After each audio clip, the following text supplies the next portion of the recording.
Bienvenue à tous dans La Lettre Pro, le podcast IA, votre source quotidienne pour l'actualité professionnelle du monde de la radio et du podcast, automatisé par l'intelligence artificielle. Je suis Brulatour, le rédacteur en chef de La Lettre Pro. Aujourd'hui, nous allons explorer les nouvelles du jour qui marquent l'industrie. Commençons par une nouvelle excitante en provenance d'Australie. En mars 2025, le monde du podcast australien a franchi un nouveau cap remarquable. Selon le classement officiel publié par Triton Digital et Commercial Radio Australia, le nombre moyen d'auditeurs hebdomadaires a atteint 7 millions, un record historique. Cette croissance impressionnante est le résultat d'une diversification accrue des éditeurs et d'une demande soutenue pour l'audio à la demande, comme le révèlent les données de Podcast Metrics. Ce développement souligne l'importance croissante du podcasting en Australie et son potentiel de croissance continue. Aujourd'hui, je vous parle du classement Le Radio Buzz 40, en collaboration avec La Lettre Pro de la radio. Ce classement se distingue par sa méthode unique. Il est calculé à partir des diffusions sur plus de 200 radios, mais ne prend pas en compte l'audience des stations. Au cœur de ce processus, chaque programmateur a une voix, ce qui donne un avantage à l'humain par rapport aux machines et aux algorithmes. Cette approche privilégie l'expertise humaine et reflète une certaine originalité dans le choix des titres. On découvre également dans ce classement la meilleure entrée, la meilleure progression et bien sûr la plus grosse gamelle de la semaine. Un outil précieux pour ceux qui s'intéressent aux tendances musicales actuelles et à l'évolution des programmations. Lors de l'Assemblée générale de la Fédération des médias catholiques, qui a eu lieu le 11 avril à Paris, Emmanuel Bonnet a été élu président de cette fédération. Emmanuel Bonnet est le directeur général du Comité français de radio-télévision, également connu sous le nom de CFRT.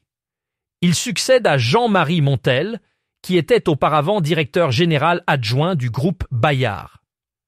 L'élection de Bonnet à la présidence de la Fédération des médias catholiques marque une nouvelle ère pour l'organisation, avec des attentes élevées quant à son leadership. Bonnet apporte avec lui une vaste expérience dans le domaine des médias catholiques, ce qui devrait permettre à la fédération de renforcer son influence et de poursuivre son développement dans un paysage médiatique en constante évolution. Selon l'étude Women's Audio Report, Women in Podcast, menée par Edison Research en partenariat avec SiriusXM Media, l'audience féminine des podcasts aux États-Unis a connu une augmentation spectaculaire au cours des 10 dernières années. En 2015, seulement 15% des femmes américaines écoutaient des podcasts chaque mois. En 2025, ce chiffre a triplé pour atteindre 45%, illustrant une adoption massive de ce format. De plus, si l'on inclut les podcasts vidéo, 52% des femmes américaines âgées de 18 ans et plus consomment désormais ce type de contenu. Cette progression souligne non seulement l'intérêt croissant des femmes pour les podcasts, mais aussi l'évolution des habitudes de consommation médiatique. Les podcasts, devenus un média incontournable, offrent une diversité de contenus qui semble particulièrement résonner avec le public féminin en quête de formats audio et vidéo diversifiés et enrichissants. Aujourd'hui, nous nous intéressons à une avancée majeure pour la plateforme de streaming musical Deezer. En effet, elle vient de franchir la barre des 18% de publications générées par intelligence artificielle. Chaque jour, Deezer reçoit plus de 20 000 pistes entièrement créées par des algorithmes, ce qui représente une augmentation significative par rapport aux 10% enregistrés en début d'année. Cette évolution est en partie due au lancement par Deezer de son outil de détection de musique générée par intelligence artificielle. Cela souligne l'impact croissant de l'intelligence artificielle dans l'industrie musicale et la manière dont elle transforme la création et la distribution de contenu. Alors que le débat sur l'authenticité et la créativité se poursuit, Deezer continue de jouer un rôle clé dans l'intégration de ces technologies innovantes au sein du paysage musical mondial. Chaque samedi à 14h, Europe 1 propose une nouvelle émission intitulée « Cœur et âme », animée par Grégory Turpin. Ce programme invite les auditeurs à explorer des récits forts et inspirants à travers les témoignages de personnalités ou d'anonymes, qu'ils soient connus ou non. Les invités partagent leur parcours de foi, de doute, d'épreuve ou de renaissance, offrant ainsi aux auditeurs une réflexion sur leur propre quête de sens. Parmi les premiers invités, on retrouve Olivier Giroud, parrain de l'émission, et Henri d'Anselme. Chaque épisode se termine par un moment musical avec un dernier invité. Grégory Turpin, figure de la scène chrétienne francophone, enrichit cette émission de son expérience spirituelle et de ses collaborations avec des artistes comme Natacha Saint-Pierre. En tant que directeur créatif et producteur, il crée un espace de dialogue où se croisent les voies artistiques, culturelles et spirituelles. Dans l'édition du MAG 171, nous explorons la métaphore du coup en 3 bandes pour décrire la dynamique d'une interview réussie. Cette image empruntée au billard met en lumière les 3 éléments indispensables: l'intervieweur, l'interviewé, souvent considéré comme un bon client, et l'auditeur. Chacun joue un rôle crucial pour que l'échange soit fluide et captivant. L'intervieweur pose des questions pertinentes et engageantes, l'interviewé répond avec clarté et intérêt, tandis que l'auditeur, en arrière-plan, est le témoin silencieux mais essentiel de cette interaction. Cette métaphore souligne l'importance de l'équilibre et de la synergie entre ces 3 acteurs pour créer une expérience d'écoute enrichissante. En fin de compte, c'est l'auditeur qui juge de la réussite de l'entretien en fonction de l'intérêt et de la pertinence des échanges.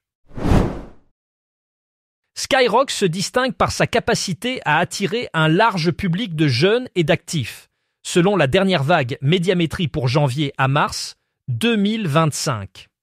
La station enregistre une augmentation de 220 000 auditeurs, atteignant 3 160 000 auditeurs quotidiens. Skyrock continue de dominer le marché des 13 à 34 ans, avec une augmentation notable de 102 000 auditeurs chez les 13 à 24 ans et de 218 000 chez les 13 à 34 ans. La station se distingue également sur le segment des 25 à 49 ans, avec 1 466 000 auditeurs quotidiens, soit une hausse de 150 000 auditeurs. Le morning de D-Fool reste le morning musical préféré des 13 à 24 ans, tandis que les dédicaces et le 16-20 animé par Mric montrent une forte progression. En soirée, Planète Rap et la radio libre continuent d'attirer de nombreux auditeurs. Le week-end, Skyrock attire 2 833 000 auditeurs le samedi et 2 232 000 le dimanche, confirmant son attrait auprès des jeunes et des actifs. Aujourd'hui, nous clôturons cet épisode avec une analyse de l'IAB sur la progression des formats audio dans la publicité numérique. En 2024, le marché américain de la publicité numérique a franchi un cap significatif. Selon le rapport annuel publié par l'IAB en partenariat avec PricewaterhouseCoopers, les revenus générés sur les plateformes digitales ont atteint 258,6 milliards de dollars, marquant une augmentation de 14,9% par rapport à 2023. Ce rapport, désormais dans sa 29e édition, offre une vue détaillée des performances publicitaires sur tous les canaux numériques, y compris l'audio digital, le streaming vidéo, les réseaux sociaux, la recherche et les environnements de commerce en ligne. Cette progression continue des formats audio souligne leur importance croissante dans le paysage publicitaire numérique. Pour en savoir plus, je vous invite à visiter notre site lalettre.pro et à vous abonner à notre newsletter quotidienne pour rester informé.